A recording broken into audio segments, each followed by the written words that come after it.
इंदरगढ़ खनिया धाना में गरजे दामेदर सिंह आपको शिक्षा से दूर रखना चाहते हैं, अधिकारों से दूर रखना चाहते हैं। इसलिए दामोदर यादव कहने के लिए आया है, ना आडंबर चलने देंगे इस मध्य प्रदेश में, न पाखंड चलने देंगे इस मध्य प्रदेश में, न जातिवादी घटनाएं होने देंगे, न जातंकवाद चलने देंगे।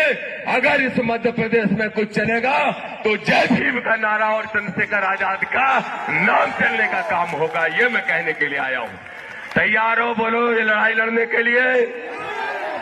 तो जब मैं बुलाऊंगा भोपाल तो भोपाल आओगे? हाथ उठा के बताओ कितने लोग भोपाल आओगे? सड़क वाले भी बताओ, बोलो कितने लोग भोपाल आओगे? और सुनो, अभी तो हम संविधान बचाओ यात्रा भी निकालेंगे। संविधान बचाओ यात्रा, और संविधान बचाओ यात्रा शुरू यहां से करेंगे, लेकिन जाएगी कहां? वहीं जाएगी जहां पे ये पर्चियां निकालने का काम करता है। बोलो वहां आओगे?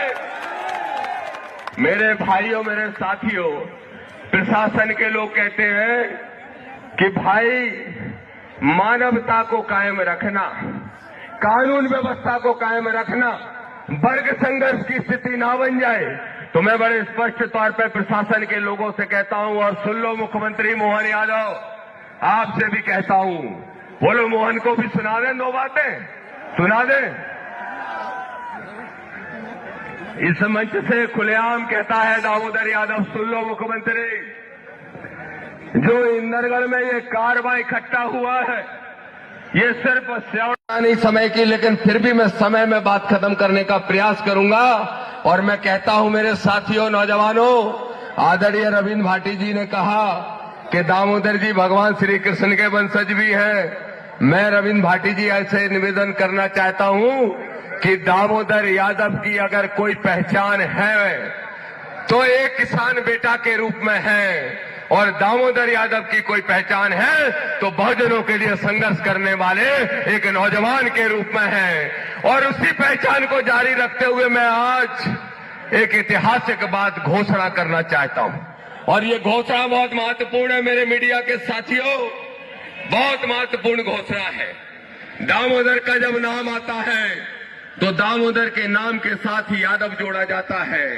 मुझे गर्व है कि मैं यादव जाति में जन्मा, लेकिन इस बात का गर्व और ज्यादा महसूस करूंगा कि आज इस देश में जहां आरक्षण को समाप्त करने वाली ताकतें सक्रिय हैं, आज तक बीपी मंडल की कमीशन की रिपोर्टों को आज तक इस देश के अंदर लागू नहीं किया गया। तो मेरे भाई आदरणीय विनय रतन जी से भी मैं कहना चाहूंगा, हमारा दामोदर का एक ही सपना है। भाई को मैं इस बारे में बता चुका, और भाई इस बात को अच्छे से जानते हैं कि दामोदर का अगर कोई सपना है तो सपना है कि पिछड़ों और दलित भाइयों के बीच में भाईचारा बना के गठने का। और ये गठजोड़ कब होगा? ये गठजोड़ तब होगा जब दामोदर यादव यादव बन के नहीं, बल्कि दामोदर यादव मंडल बन के काम करने का काम करेगा। इसलिए आज भाई के सामने बोल रहा हूं, हमारे नेता, राष्ट्रीय नेताजी के सामने बोल रहा हूं कि दामोदर यादव के नाम के साथ आज से दामोदर मंडल लिखा जाए। मैं ये आप सबसे प्रार्थना करना चाहता हूं। बोलो सहमत हो? पीछे तक बताओ सहमत हो, ताली बजा के बताओ कितने सहमत हो। तो आज से जो दामोदर का लक्ष्य होगा जीवन का, वो लक्ष्य होगा कि मंडल की कमीशन की जो रिपोर्टें हैं वो लागू हो, और प्रमोशन में रिजर्वेशन लागू हो, और हमारे जो बहुजन भाई हैं उनकी आंखों में अगर एक आंसू भी निकला तो उन आंसू का जवाब भी ईंट का जवाब पत्थर से देने का काम हम सब साथी मिलकर करेंगे। बोलो सहमत हो कि नहीं? देखो मेरे भाइयों, लोग कह रहे थे कि दामोदर यादव वर्सेस एक बाबा चल रहा है। बाबा कौन सा बाबा? कौन सा बाबा? अच्छा बताओ, मैंने ठीक किया कि नहीं किया? देखो भाई, मैं फिर पूछ रहा हूं, आरडी प्रजापति जी भी बैठे हैं, बताइए मैंने ठीक किया कि नहीं किया? बताओ, जो बाबा अपना खुद का इलाज विज्ञान से और डॉक्टरों से कराता, पूरे देश की नारी शक्ति का अपमान करता है, तब मनुवादियों को कौन सा सांप सूख जाता है? ये धीरेन्द्र शास्त्री 28 साल का नौजवान लड़का जो आडंबर और पाखंड की दुकान बना है इस देश के अंदर, वो कहता है, क्या कहता है? वो कहता है कि अगर मांग में सिंदूर नहीं भरा तो समझ लो प्लॉट खाली है, आओ बेटा प्लॉट पे कब्जा करने, धीरे तुम में चार पड़ेंगे तो सुधर जाओगे। ये दामोदर चुनौती से कहता है, तब नारी का अपमान नहीं होता।